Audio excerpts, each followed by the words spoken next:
Now, I know I'm late to join the party, but it's late, better late than never, right? I wanted to discuss the situation going on between CJ So Cool and CJ on 32s. I listen to a lot of content creators and I listen to a lot of people who speak a lot of truth. And I feel like CJ on 32s and CJ So Cool should listen to this, to someone that's has more, in my opinion, is very well level-headed and has maybe a little bit more knowledge about this situation. Let's go. I want to make sure that we get it right, because if we don't understand what true strength is, then we wind up being weak. Black people in general and black men in specific need to focus on strength. A lot of us, even in places like this, have no idea what strength is. A lot of black folks, a lot of black men say that they do, but they don't. Strength at the group level normally manifests itself as leadership. But what is leadership? And what is the best way to perform it and carry it out? Well, first of all, leadership is not just one thing. Some people speak of it as if it's just this one thing, and it's not. It's a combination of elements. Character, intelligence, resources, ethics. Character comes first because it has to. Beware of anyone who tries to tell you that a black man doesn't need to put character first. Men tend to lead with whatever they have a surplus of. Pookie and Ray Ray talk about their genitals because that's all they have to offer. Some black men brag on their degree or that little old middle management job they have, or maybe they came up on some money somehow. But we're talking about strength. And weakness is when black men over-index on whatever particular trait they think they have, one in particular, because a lot of them are one-trick ponies. A lot are faking till they make it. Now, obviously, complex truths cannot be distilled down to a single soundbite. I'm not arguing with that. But my point is, we need to be very careful about the ideas that we put out there and allow to proliferate. For a black man to advertise or otherwise brag on the money he claims to have, it's just like Pookie and Ray Ray bragging on their genitals. We recognize Pookie and Ray Ray as being weak because they brag on their crotch, and we all understand that to be vulgar and empty. Pookie and Ray Ray, however, observably have no intelligence, no resources, and no direction. The total losers like them are easy to spot. We all recognize that as weak. But what about the ones who are just as weak, but maybe a little less ignorant or might not be totally dependent on some girlfriend or who don't live in their mother's basement? They're not so easy to spot, but if you're on code, they'll stick out like sore thumbs, mostly because they're desperate to be noticed. Weak black men tend to be like that, driven by their insecurities. Now, when everything was going on between CJ on 32s and CJ So Cool, I ran into one of Professor Black Truth's many amazing videos, and he really breaks it down in this video. It's a lot to unpack here. You guys go ahead and you make sure if y'all haven't been subscribed already to Professor Black Truth, his link will be under the description below. He's really needed in the B1 family. And I feel like we all need to be listening to what he's saying, even with the insecurities, with them leading with their money and that being important and your degrees and stuff like that. Women do it too. So it's an insecurity, in my opinion, for everybody. And ever since I watched this episode on YouTube, it really changed my perspective on a lot of things that people show. And some people show the stuff that they have because, you know, it's around and they're just showing it and they're focusing on other things. But I want you guys to really listen and really just subscribe to him. And not just only him. Jason Black says a lot of good stuff to a lot of black men and women. And he gets a good word in there every time too. They just clock the T every time. But I want y'all to hear this last part. Black people in general and black men in specific are forever trying to reassure people that they're successful or pretty or confident or whatever. Weak black men go overboard with it though, because in their hearts they know they're not fooling anyone. And we need to be honest about that. I taught you that your wallet is supposed to be a convent. Only the pure of heart are supposed to be able to get in, and that only after an extensive vetting process.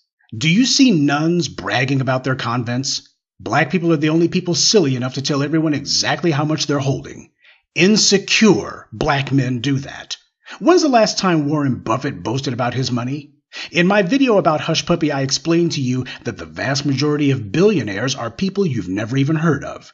Truth be told, you can only name a small number of billionaires, a handful at most. Richest people on the planet, thousands of them, thousands of the richest and most powerful people on the planet. And you can't even name more than a handful.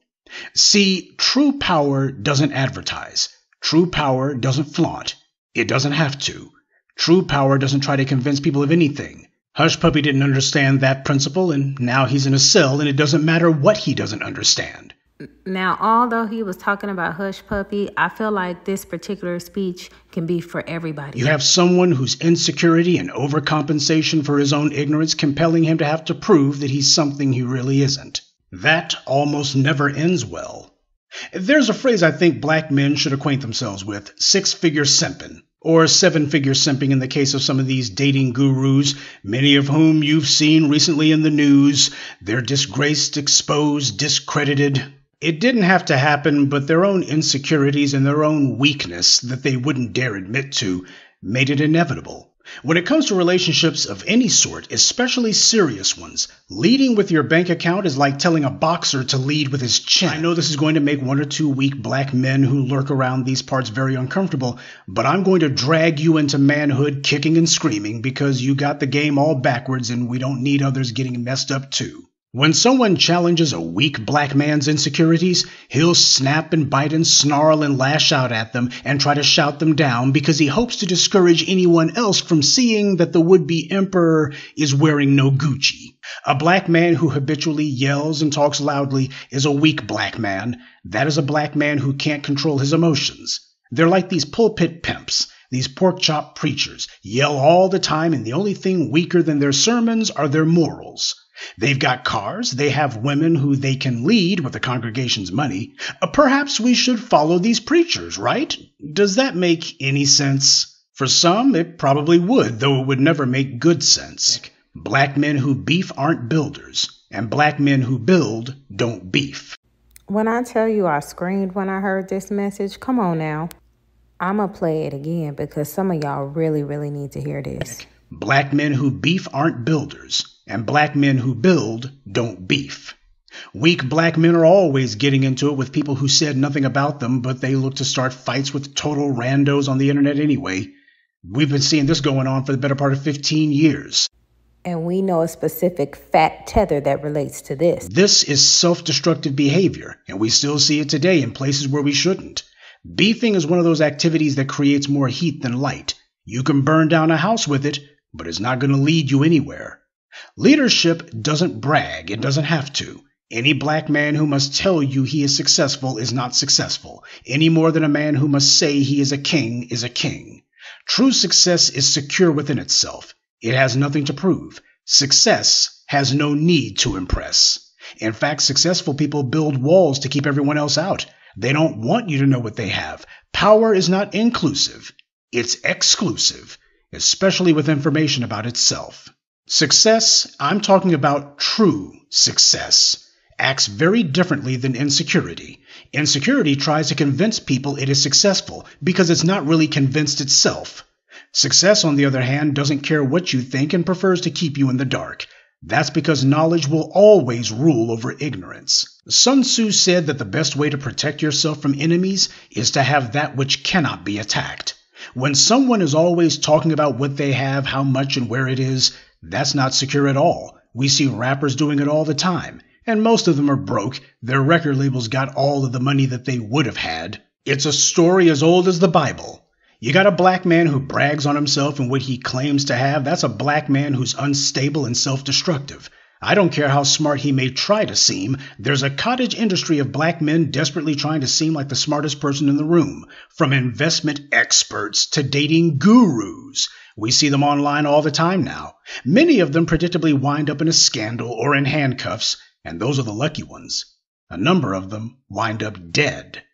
Ever since the first snake oil salesman realized he could monetize people's desire to be successful, they realized that they didn't have to be successful themselves, they merely had to put up a front. A little jargon, a few slick words or phrases was usually all it took to get people to buy into the con.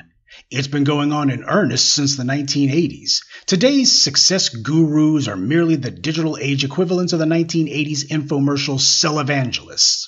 You look at a lot of these so-called influencers, especially the ones who claim to be giving investment advice, and you see they all do the same things. They have a video of themselves on a yacht that they rented, sitting in a huge house that they rented, and pulling up to a Gulfstream jet that they're renting for an hour, in a car that they're renting for a day, and then they have the nerve to tell you that you can be just like them.